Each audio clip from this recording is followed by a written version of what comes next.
समझने वाली बात है कि एक अच्छी शुरुआत दिखाने के बाद आखिर बाजार फिसले क्यों। तो सर क्या लग रहा है, एफआईआईज की बिकवाली से फिर टूटते नजर आ रहे हैं बाजार? देखिए, वैसे तो देखा जाए तो पिछले 2 सेशन से एफआईआईज बेच ही रहे हैं। कोई ऐसा तो एक नहीं आज पहली बार बेचे हैं। पिछले करेक्ट। 2 दिन से बेच रहे हैं। 2 दिन से हमें ऊपर टिकने में मुश्किल भी आ रही है। सीरीज की शुरुआत से बेचने का मूड है। सीरीज की शुरुआत में 20% एफआईआईज इंडेक्स लॉन्ग पोजीशन पर चालू हुए हैं। ऐसा भी नहीं कि कोई बहुत बड़े लॉन्ग लेके बैठे हैं इसलिए बेच रहे हैं। लेकिन कुल मिला के थोड़ा सरप्राइजिंग और शॉकिंग है कि एफआईआईज का बेचने का मूड क्यों है। और आज की स्क्रीन भी ये बता रही है कि एफआईआईज की बिकवाली तो है ही।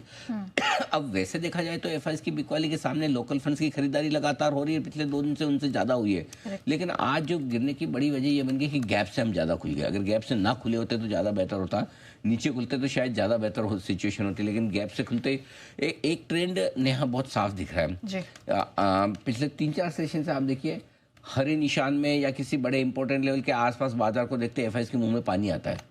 करेक्ट। बेचो। हाँ।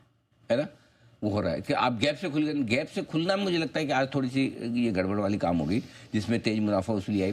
सेम सिचुएशन 55,900 पे आप कल बैंक निफ्टी पे बंद हुए थे, सीधा 56,100 के ऊपर लाइफ हाई के ऊपर खुल गया आप, है ना। लाइफ हाई के ऊपर खुले तो वहाँ थोड़ी बहुत जो शॉर्ट कवरिंग होनी थी हो गई। शॉर्ट कवरिंग खत्म होते ही शॉर्ट कवरिंग का मजा कब आता है, जब गैप से खुले बगैर आप स्क्रीन पे बढ़ते हैं। स्क्रीन पे बढ़ के जो तेजी बनती है ना, तो वो तेजी मजबूती वाली होती है। उसमें शॉर्ट कवरिंग फिर थोड़ी सस्टेनेबल होती है। एक बार गैप से खुलते तो क्या होता है, जो लोग फंसे अटके पड़े हैं पिछले, समझो किसी ने 25 अप्रैल से बैंक निफ्टी लेके बैठा है, उसका तो आज भाव आया है। हाँ। तो तुरंत ही बेचने की कोशिश करेगा। सही बात है। सो वो जो बड़ा गैप मिलता है, छोटे गैप में शॉर्ट करने वाला खरीदना ज्यादा चाहता है। बड़े गैप में जिसने खरीद के बैठा वो प्रॉफिट बुक करना ज्यादा चाहता है। सो इसलिए इमीडिएटली आपकी प्रॉफिट बुकिंग आई और जैसे ही शॉर्ट कवरिंग थोड़ी खत्म हुई, बिकवाली का प्रेशर तो आई, तो फिर उस वजह से बैंक निफ्टी भी आपका नीचे सरक गया। और दूसरी बात यह भी कि पिछले कुछ हफ्तों से आप देखिए सेंसेक्स की वीकली एक्सपायरी ज़्यादातर लोग ज़्यादा ध्यान देते नहीं हैं। हर मंगलवार को सेंसेक्स की वीकली एक्सपायरी होती है और उस दिन आपके लिए अब उतार चढ़ाव बढ़ने के ट्रेंड बन गए हैं और वो ट्रेंड आज भी आपको दिख रहे हैं। और यही है, आज भी इसी एक्सपायरी की वजह से थोड़ी सी बिकवाली भी बढ़ी है। शुरुआत में थोड़ा उतार चढ़ाव भी बढ़ा, ऐसा नहीं। 2 बार कोशिश की है निफ्टी ने ऊपर आने की। एक बार तो बीच में निफ्टी और बैंक निफ्टी ने बहुत अच्छी ताकत भी दिखाई, ऐसा लग भी रहा था कि वापस से बढ़िया करने को तैयार है। लेकिन 24,750 24,850 की रेंज में आते ही फिर प्रॉफिट बुकिंग निफ्टी में आई जाती है और बैंक निफ्टी भी 56,000 के करीब अटकते हुए दिख रहे हैं। ऑलराइट। तो सर अब लेवल्स कौन से इंपॉर्टेंट है, क्योंकि सुबह को हम बात कर रहे थे कि खरीदना है तो बैंक निफ्टी, शॉर्ट करना है तो निफ्टी। अब लेकिन लेवल्स पहले कौन से वॉच करूं मैं? लेवल्स में देखिए 24,400 24,500 के आसपास की जो रेंज है, 450-500 मोर प्रिसाइजली, ये रेंज आखिरी सपोर्ट रेंज है। और इसके नीचे बंद होने पर 24,450 जो पिछले हफ्ते का लो था 24,465, 450 राउंड फिगर में कर दिया, उसके नीचे बंद होने पर आपके लिए शॉर्ट टर्म ट्रेंड थोड़ा सा कमजोरी का हो जाएगा, इसमें कोई डाउट नहीं। 2% तक का रनिंग करेक्शन ठीक है, वो हम समझ सकते हैं, संभाल सकते हैं। लेकिन उससे ज़्यादा घटने पर यह समस्या आपके लिए रहेगी। Point number 1। Point number 2, bank Nifty में 55,250 55,500 आपके लिए मजबूत सपोर्ट जोन है। 55,350 के नीचे अगर आज बंद होते तो कमजोरी बढ़ने के संकेत मिलेंगे।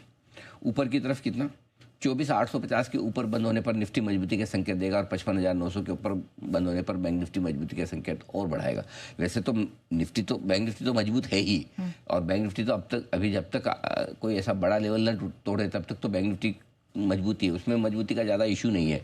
इशू बैंक निफ्टी के लिए यह है कि वो मजबूती बरकरार रख पाता है नहीं, और निफ्टी के लिए कि वो और ज़्यादा कमज़ोर नहीं हो पाए। सो निफ्टी को अपनी कमजोरी से बचना है और बैंक निफ्टी को अपनी मजबूती बचाए रखना है। हाँ, वो वाली बात है। अब ऐसे में 24,500 के आसपास डे ट्रेड के लिहाज से निफ्टी पे आपके लिए बेस्ट एंट्री लेवल है, और 55,400 के आसपास बैंक निफ्टी में आपके लिए बेस्ट एंट्री लेवल। निफ्टी के लिए 24,500, इधर 55,400।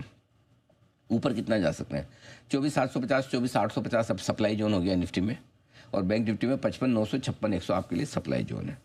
जब तक 24,450 के नीचे बंद ना हो, अब आपका सवाल ये आएगा कि मिड कैप स्मॉल कैप शेयरों में क्या किया जाए। अभी तक तुम स्मॉल कैप इंडेक्स में अपना फंडा बहुत क्लियर है, आज से नहीं है। ऐसा नहीं कि आज ये बाजार खराब हुआ है थोड़ा नीचे आ रहा है। 5-7 दिन से मैं एक ही चीज़ बोल रहा हूँ, जब तक 24,400-500 की जो सपोर्ट रेंज है, यानी कि 24,450, उसके नीचे निफ्टी बंद ना हो, तब तक तो आपको मिड कैप स्मॉल कैप शेयरों में तेजी रखनी उसके बारे में सोचना नहीं। उसके बाद देखिए, जो शॉर्ट टर्म ट्रेंड आपका बदलना है तेजी का या रिस्क वाला, तो पहला आपका रिस्क शुरू होता है 24,450 के नीचे की क्लोजिंग में, और दूसरी रिस्क आपकी होती है जो बाजार को बड़ा करेक्शन जैसे वो 23,900 जो अभी काफ़ी दूर है, यानी कि 2% के करेक्शन, ऊपर से टॉप से 2% का करेक्शन आपका 24,450 पे आ जाता है, वहाँ से 2-1% का करेक्शन 23,900 तक मान लीजिए। ओके, ये आपके लिए निफ्टी, बैंक निफ्टी पर पूरा एक्शन। ऑलराइट, चलिए, तो ये इंपॉर्टेंट लेवल्स हैं, आई होप आपने नोट कर लिए, स्क्रीन्स पर भी फ्लैश हो रहे हैं। Just make it a point और फिर उसी हिसाब से आप अपनी पोजीशंस होल्ड करिएगा निफ्टी और बैंक निफ्टी को लेकर।